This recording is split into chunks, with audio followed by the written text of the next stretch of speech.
Bismillahirrahmanirrahim. Now this is our second lecture on simple and multiple linear regression. We have already discussed the first part, that is simple linear regression. Now multiple linear regression. Regression analysis provides researcher analyzing observational data with a simple and straightforward means to address the possible confounders. तो regression analysis दरअसल provide कर रहा है researcher को analyse करें आप observational data bye in a simple means and straight forward means, और जो जितने भी पॉसिबल कन्फाउंडर्स हैं उनको एडजस्ट करें और एड्रेस करें. Confounders can be address by collecting information on one or more omitted variables. जो भी ओमिटेड वेरिएबल्स हैं उनकी कन्फाउंडिंग, यानी जो वो ओमिटेड वेरिएबल है उनको कंसिडर करें और कन्फाउंडर के तौर पर उनको कंसिडर किया जाए. सपोज HbA1c लेवल जो कि वाई एक्सेस पे था और वेस्ट हिप रेशो जो कि एक्स एक्सेस पे are measured.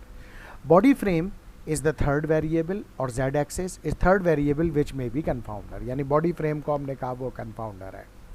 If variable body frame or z-axis can be incorporated into the regression model, statistical bias or inefficiency that results from the failing to include is eliminated. तो अगर हम ये जो third variable है इसको भी analysis में regression model में इंक्लूड कर लें तो फिर स्टैटिस्टिकल बायस और इनएफिशिएंसी को हम एलिमिनेट कर सकते हैं. Researcher adjusted or control this variable in empirical analysis may also be termed as control variable. तो ये जो थर्ड वेरिएबल आ गया इसको रिसर्चर जो है वो एम्पेरिकल वे में एडजस्ट करेगा और कंट्रोल करेगा, और इस तरीके से इस वजह से इसको कंट्रोल वेरिएबल भी कहा जाता है जो कि जेड एक्सिस पर मौजूद है. Now mathematical adjustment. Mathematically control variables are added to the model through the error term और रेजिडुअल. यानी जो तीसरा वेरिएबल होगा उसको एरर टर्म या रेजिडुअल वेरिएबल के तौर पर कंसिडर किया जाएगा. जैसा कि आपने जो है वो रेजिडुअल लाइन ड्रॉ की होगी, जो फार्माकोकाइनेटिक के जो ग्राफ होते हैं उसमें जो कि IV2 compartment, IV3 compartment, oral 1 compartment, oral 2 compartment और ओरल 3 कंपार्टमेंट के.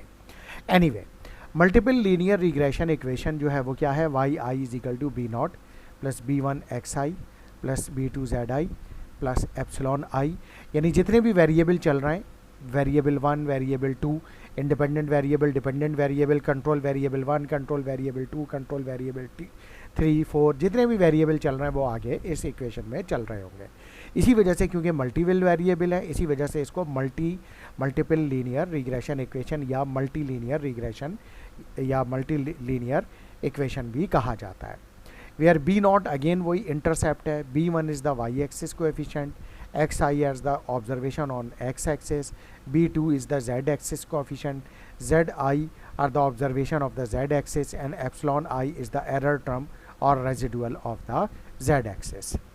In this equation, right hand side have more than one regressor and x-axis and z-axis. That is why it is so called multivariable analysis or multivariable adjustment और multivariable modelling. तो ये right side जो इसकी equation है इसमें बहुत सारे variable हैं, एक्स एक्सेस, वाई एक्सेस और जेड एक्सेस, और हो सकता है उससे ज़्यादा भी हों.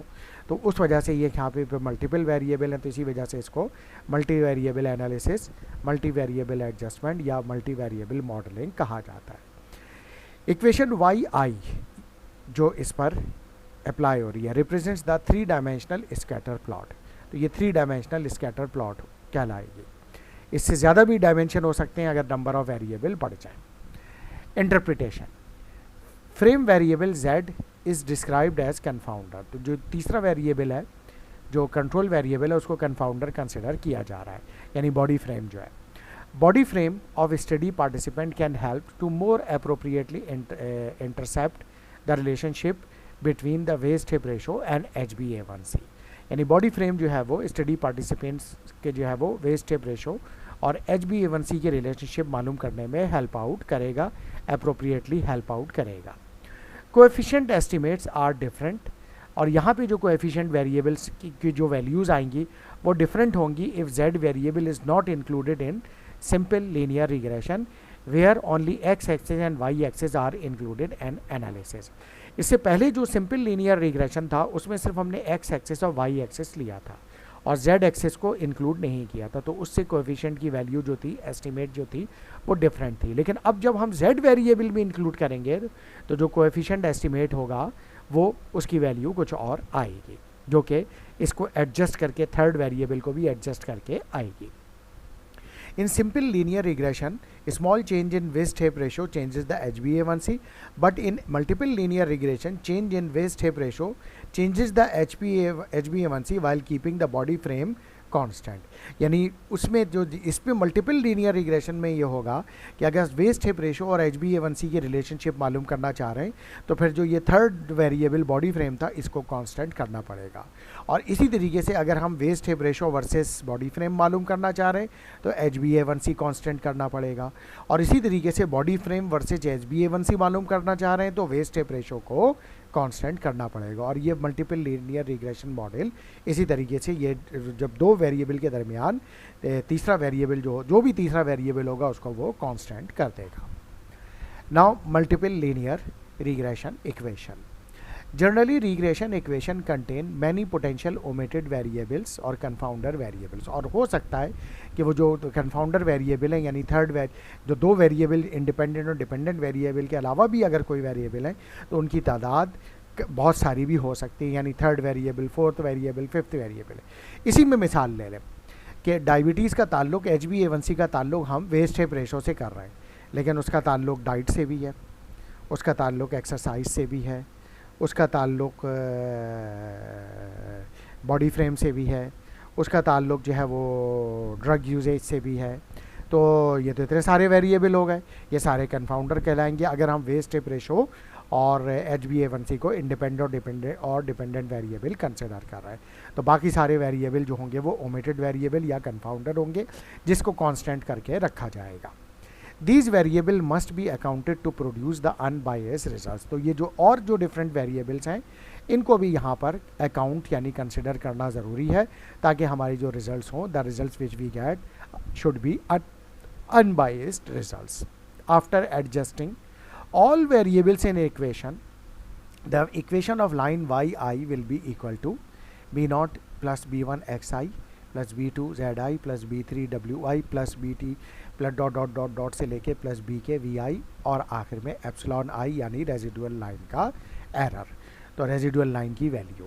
तो ये जो है वो यानी ये कि लास्ट वैल्यू तक, यानी जितने एक इंडिपेंडेंट वेरिएबल हो गया एक्स एक्सिस का और एक ये वाई एक्सिस का, ये कह लीजिए कि ये जो है वो इंडिपेंडेंट वेरिएबल, डिपेंडेंट वेरिएबल, लेकिन ये third variable, fourth variable, fifth, six, seventh से लेके हम चलते चले जा रहे हैं, मुख्तलिफ वेरिएबल्स को ले रहे हैं यहाँ पे। In this equation it is difficult to plot scatter plot, क्योंकि यहाँ पे बहुत सारे वेरिएबल हैं, यानी X axis, Y axis, Z axis और दूसरे एक्सेस भी आ जाएंगे जो कि ग्राफ पर प्लॉट नहीं किए जा सकते। So that have more than 3 dimension, यानी 3 डायमेंशन से भी जाता है। That is why commonly presented in tabular form, लिहाजा इसका डेटा हम ग्राफ पे नहीं प्रेजेंट कर सकते थे, फिगर फॉर्म में जो है या डायग्रामेटिक फॉर्म में प्रेजेंट नहीं कर सकते, बल्कि टेबुलर फॉर्म में इसकी प्रेजेंटेशन बनाई जा सकती है। Now interpretation of each slope estimate is marginal effect of that particular variable while keeping other variable constant.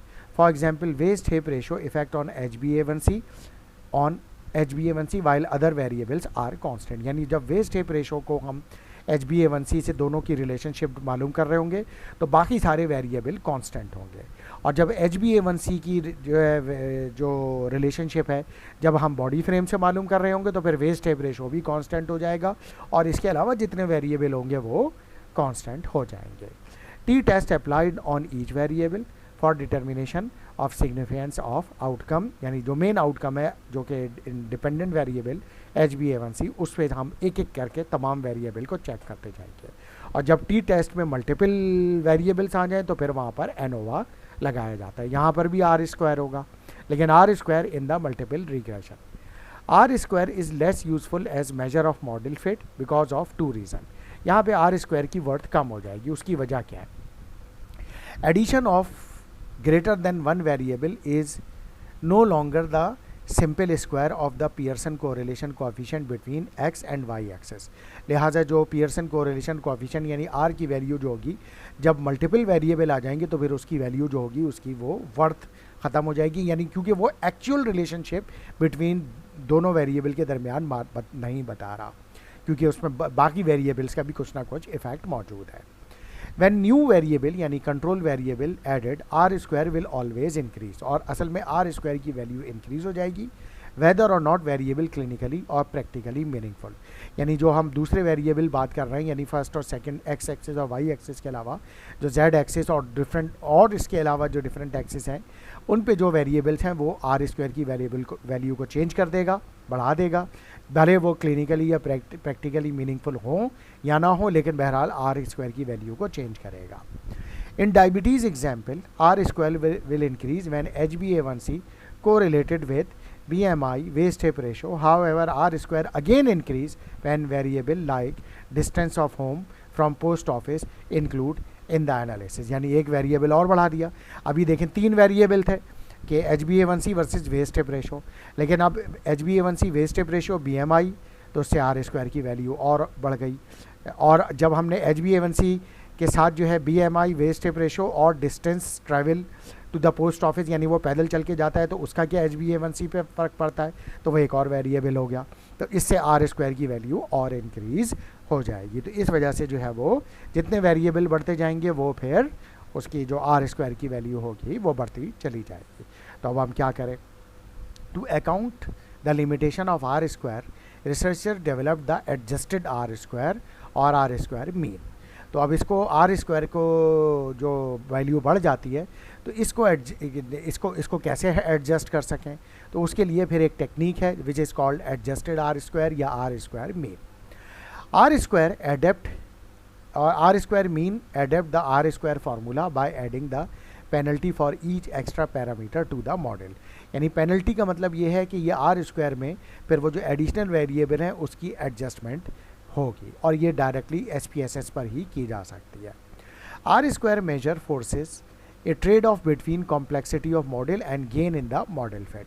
यानी वही है कि वो ट्रेड ऑफ करता है, यानी बेनिफिट वर्सेस रिस्क को एवेल्युएट करके कि उससे यानी उस थर्ड वेरिएबल या फोर्थ वेरिएबल से जो मेन वेरिएबल है एक्स और वाई एक्सेस पे उस पर कितना फ़र्क पड़ रहा है, और उसको एवरेज आउट करता है, यानी ट्रेड ऑफ करता है। रीग्रेसर्स यानी जितने भी वेरिएबल्स होंगे increases the R square, while R square will always be least at large at R square mean. यानी जब वो वैसे तो आर स्क्वायर बढ़ता चला जाएगा जितने वेरिएबल बढ़ जाएंगे, जैसा कि हमने पिछली स्लाइड में भी पढ़ा है, लेकिन ये एडजस्ट हो जाएगा जब हम आर स्क्वायर मीन यानी इस तरीके से इसको ट्रेड ऑफ करेंगे। Large differences in between R square mean और R square indicate some unnecessary regressor in the model, और अगर इनके दरमियान डिफरेंस बहुत ज़्यादा आ रहा है तो इसका मतलब है कुछ अननेसेसरी वेरिएबल मौजूद हैं जिनको यहाँ से रिमूव करना ज़रूरी है। Small differences indicate that each regressor contributes useful amount of statistical information, और आर स्क्वायर मीन और आर स्क्वायर में ज़्यादा फ़र्क नहीं आ रहा तो फिर इसका मतलब ये है कि जो भी जितने भी डिफरेंट वेरिएबल्स हैं वो सब कुछ ना कुछ अपना कंट्रीब्यूट कर रहे हैं इससे डिपेंडेंट वेरिएबल की adjustment. Now basic calculation of multiple linear regression. HbA1c correlated with total cholesterol. अब देखिए कितने सारे जो है वो वेरिएबल हैं। Total cholesterol, country of residence वो रहता कहाँ है, age, gender, BMI, body frame, systolic blood pressure, diastolic blood pressure. कह लीजिए कि HbA1c डिपेंडेंट वेरिएबल है और कोलेस्ट्रॉल लेवल जो है वो इंडिपेंडेंट वेरिएबल, रेजिडेंस उसकी independent variable, age independent variable, gender independent variable, BMI independent variable, body frame independent variable, systolic BP independent variable और डायस्टोलिक BP इंडिपेंडेंट वेरिएबल। तो ये इतने सारे वेरिएबल को यहाँ पे ये कंसिडर कर रहा है। मल्टीपल आर की वैल्यू, आर स्क्वायर की वैल्यू, एडजस्टेड आर स्क्वायर की वैल्यू, ये आ गई। स्टैंडर्ड एरर ये हो गया। ऑब्जर्वेशन 366। एनोवा टेस्ट लगाया क्योंकि मल्टीपल वैल्यूज़ हैं। नल हाइपोथेसिस यहाँ पर भी रिजेक्ट हो गया कि यानी इसमें से बहुत सारे वेरिएबल ऐसे हैं जो सिग्निफिकेंटली अफेक्ट कर रहे हैं HbA1c लेवल को। नाउ हाइपोथेसिस टेस्टिंग क्या कैसे होगी इसकी। नल हाइपोथेसिस ये कह रहा है कि जितने भी वेरिएबल हैं जो इनके जो कोएफिशिएंट आएंगे ऑल कोएफिशिएंट आर सेम, यानी कोई जो डिफरेंट हर वेरिएबल जो यहाँ पर है उसका सेम इफेक्ट होगा HbA1c पे, यानी इक्वली इफेक्ट होंगे। ऑल्टरनेट क्या कह रहा है, नहीं at least 2 coefficient are not same, यानी कम से कम दो इसके जो वेरिएबल होंगे, दो जो होंगे वेरिएबल वो सेम नहीं होंगे, यानी उनमें सिग्निफिकेंट डिफरेंस आएगा। लेवल ऑफ सिग्निफिकेंस वही 0.05 रखा। अंडर दिस नल हाइपोथेसिस क्या कहेगा, all population values for slope coefficient are jointly equal to 0 and none of the regressor have any joint point on the dependent variable, यानी किसी भी variable का cholesterol, country of residence, age, कोई भी HbA1c को significantly influence नहीं कर रहा होगा। ये तो होगा नल हाइपोथेसिस। और अल्टरनेट क्या होगा, अगर वो रिजेक्ट हो जाएगा तो रिजेक्शन ऑफ H0 इंडिकेट नहीं, different regressor have different impact on HbA1c, यानी जो डिफरेंट ये जो कोलेस्ट्रॉल, कंट्री, एज, जेंडर यानी रेजिडेंस, BMI, इनका डिफरेंट इफेक्ट है, किसी का सिग्निफिकेंट है और किसी का नॉन सिग्निफिकेंट है HbA1c पर। अच्छा जनाब, ये आई इसकी tabular presentation of multiple linear regression model. HbA1c का इंटरसेप्ट जो कि डिपेंडेंट वेरिएबल है, waist hip ratio, cholesterol, country of origin यानी residence, age, gender, BMI, body frame, large, small, systolic blood pressure, diastolic blood pressure 1 degree, तो इनके ये coefficient की values हैं और ये इसकी T स्टैटिस्टिक्स की वैल्यू है और ये P वैल्यू है। अगर हम यहाँ पे P वैल्यू को देखें तो ये जो येलो हाईलाइटेड पोर्शन है ये सिर्फ यही वैल्यूज़ ऐसी हैं जो कि 0.05 से कम है। तो यानी 3 वेरिएबल ऐसे हैं, कोलेस्ट्रॉल, एज और BMI, ये तीनों वेरिएबल सिग्निफिकेंटली HbA1c पर असरअंदाज हो रहा है, यानी कोलेस्ट्रॉल बढ़ेगा तो HbA1c भी बढ़ेगी, एज बढ़ेगी तो HbA1c भी बढ़ेगा, BMI बढ़ेगा बॉडी का तो HbA1c भी इंक्रीज होगा। बाकी सब की जो रिलेशनशिप है, waist hip ratio non significant, country of origin non significant, gender का non significant relationship, body frame large और small non significant, systolic BP, diastolic BP again non significant relationship with HbA1c। और ये कर क्या रहा है, जब वेस्ट हिप रेशो को HbA1c से चेक कर रहा है तो ये सारे के सारे इसने जो बाकी वेरिएबल थे उनको कांस्टेंट कर दिया। जब कोलेस्ट्रॉल को चेक कर रहा था तो वेस्ट हिप रेशो और ये नीचे के तमाम वेरिएबल कांस्टेंट कर देती है। जब पाकिस्तान को चेक कर रहा था तो waist hip ratio, cholesterol constant और एज से लेके नीचे तक सब कांस्टेंट। तो एक एक करके जो है वो सबको चेक करता चला जा रहा है। नाउ इंटरप्रिटेशन ऑफ टेबल, यानी जो हमने ये टेबल है इसकी इंटरप्रिटेशन क्या होगी। 3 रिग्रेसर एग्जिबिट सिग्निफिकेंट स्टैटिस्टिक्स, वो 3 कौन से सिग्निफिकेंट है, कोलेस्ट्रॉल, एज और BMI। ठीक है, cholesterol, age and BMI। Coefficient of cholesterol indicate, अब कोएफिशिएंट कोलेस्ट्रॉल का क्या आ रहा है 0.009, तो इसका क्या मतलब हुआ, coefficient of cholesterol indicate 1 unit rise in cholesterol increase HbA1c by 0.0099 unit, जबकि दूसरे रिग्रेसर यानी वेरिएबल केप्ट कांस्टेंट। इसी तरीके से 1 unit increase 1 unit rise in age का देख लें 0.0318 ये इसका कोएफिशिएंट है। तो इससे क्या पता चल रहा है कि 1 unit increase in age raise the HbA1c by 0.0318 unit while other regressor kept constant. इसी तरीके से BMI का ले लें, 1 unit increase in BMI increases HbA1c by 0.0405 unit while other regressors kept constant.